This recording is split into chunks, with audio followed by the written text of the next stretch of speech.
İran içerisinde kullanışlı olabileceğini düşündüğümüz yabancılarla işbirliği yapan kişiler, aktörler var. Yani bu kadar güvenlik zafiyetinin giderek artması bu ihtimali akla getiriyor. Yani Mossad'la bağlantılı kişiler rahat İran içerisinde at koşturuyorlar. Neticede güvenlikli, korunaklı bir binada devrim muhafızlarının ikametgahında iken bu saldırının yapılmış olması içeriden bilgi sızdığını gösteriyor. Öte taraftan esrarengiz vaziyet devam ediyor. Yani olağan şüpheli tabii ki İsrail ama bir başka istihbarat servisi de burada sorumlu tutulabilir mi? O ihtimali de dışlamamak lazım. Netice olarak İsrail'in ortaya koyduğu pratik büyük ölçüde iş başında olan hükümetin pervasızlığından kaynaklanıyor. O kadar sivil katliamın ardından gidip ABD Kongresi'nde biz sizin çıkarlarınızı savunuyoruz. Hiçbir şekilde sivil kimse ölmedi. En fazla sivil kayıplara hassasiyet gösteren bir ordu, İsrail ordusu gibi katmerli yalan söyleyen bir aktör var. Şimdi yani burada baktığımızda bir gün önce Hizbullah'ın 2 numaralı yöneticisi, komutanı Fuat Şükrü'yü Beyrut'ta katleden bir İsrail hemen acaba bir gün sonra gece yarısını geçtikten sonra İsmail Haniye'ye bir saldırı mı tertipledi? Yani olağan şüpheli tabii ki İsrail ama bir başka aktörün de olma ihtimalini dışlamamak lazım. Eğer İsrail bunu yaptıysa şu ana kadar direniş eksenini, direniş cephesini aslında İran kontrol altında tutuyor. İran İsrail'e karşı yatıştırma politikası izliyor. Appeasement policy izliyor. Yani kendisine yapılan, doğrudan yapılan saldırılara bile beklentilerin çok gerisinde cevap veriyor. Bunu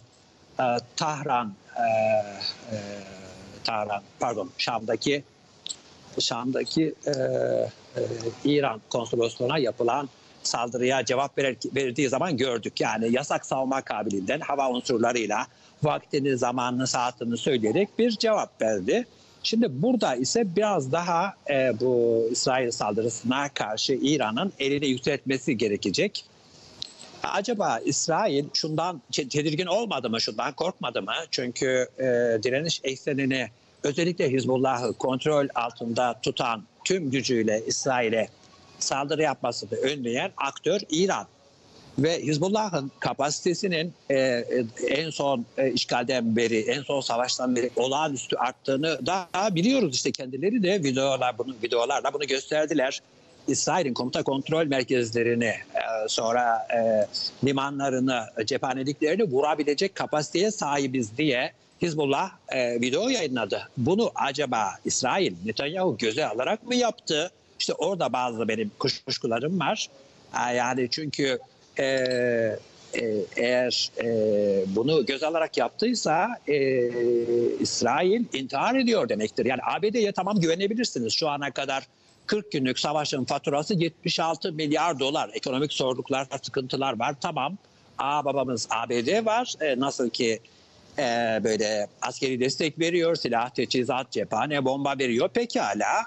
Mali destek de verir diye düşünebilirsiniz. Ama öte taraftan da bunun İsrail'e çok büyük bir kayıp vereceği de açık. Hiçbir şey İsrail'de 7 Ekim öncesi gibi değil. Artık İsrail güvenli bir yer değil. Son 10 ayda İsrail'i terk eden Yahudilerin sayısı, bunlar çifte vatandaş statüsünde 400-500 bin liraya ulaşmış durumda. Yani kadınları, erkekleri 3 sene süreyle zorla silah altında tutuyorsunuz. Fakat o böyle yenilmez İsrail ordusu, İsrail istihbaratı bunlar derin yara aldı. Acaba Netanyahu bu saldırıyı yapmakla Hizbullah'ın, yani dünkü saldırıyı da birlikte değerlendirdiğimizde Hizbullah'ın topyekün ve Hamas'ın İran yönlendirmesiyle Husilerin, yani Ensarullah hareketinin İsrail'e bir topyekün saldırı yapmasından çekinmedi mi? Yani baktığımızda irrasyonel bir kişi Netanyahu, evet, böyle bir kararın alınmasını istemiş olabilir. Ertesi gün ne olacak? Mesela diyelim ki kaç zamandır konuşuldu. Mayıs başında uzlaşı sağlandı. Nerede? İşte bir ateşkes sağlanması konusunda 6 haftalık 3 aşamadan oluşan bir ateşkes için uzlaşı sağlandı. Fakat Netanyahu ısrarla 1. haftanın sonunda tüm rehineler geleceği kayıt altına alınmışken yok önce gelmeleri lazım falan diye ayak diretiyor.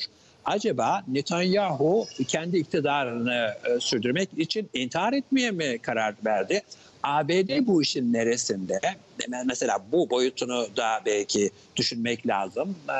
Bir taraftan İsrail'e pervasız fütursuz destek veren Evet. ABD, öte taraftan İran'ın da dahil olduğu bir böyle topyekün bir savaşa doğru bunun gitmesini ABD istemiyor. Çünkü faturayı ABD ödüyor. Ukrayna Savaşı'nın faturasını da ABD ödüyor. İşte 180 milyar dolar total harcama yapıldı. Aslan payını ABD ödüyor. Öte taraftan Tayvan'daki kriz her an patlayabilir. Yani ABD'nin inisiyatifi dışında Netanyahu'nun bir çılgınlığı olabilir. Yahut da bir başka istihbarat servisi bu işi tam karanlık havada, dumanlı havada organize etmiş olabilir. İsrail'de örtülü biçimde çok üstlenmese de yani kendi lehine bir değerlendirilsin diye sessiz kalıyor. Var mı aklınızda bir ülke bununla ilgili başka bir istihbarat servisi derken?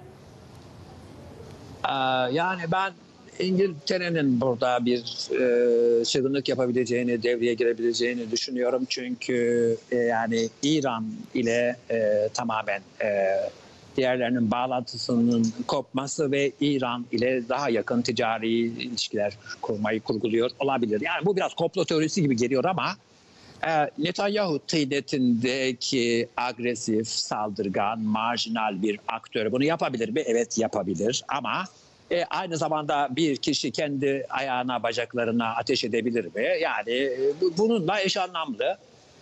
Yani ABD'nin emrivaki ile karşı karşıya kaldığını, İsrail'i savunmak durumunda kalacağını biliyoruz. Evet. Fakat bu kuşkuları da akılda tutmak lazım diye düşünüyorum.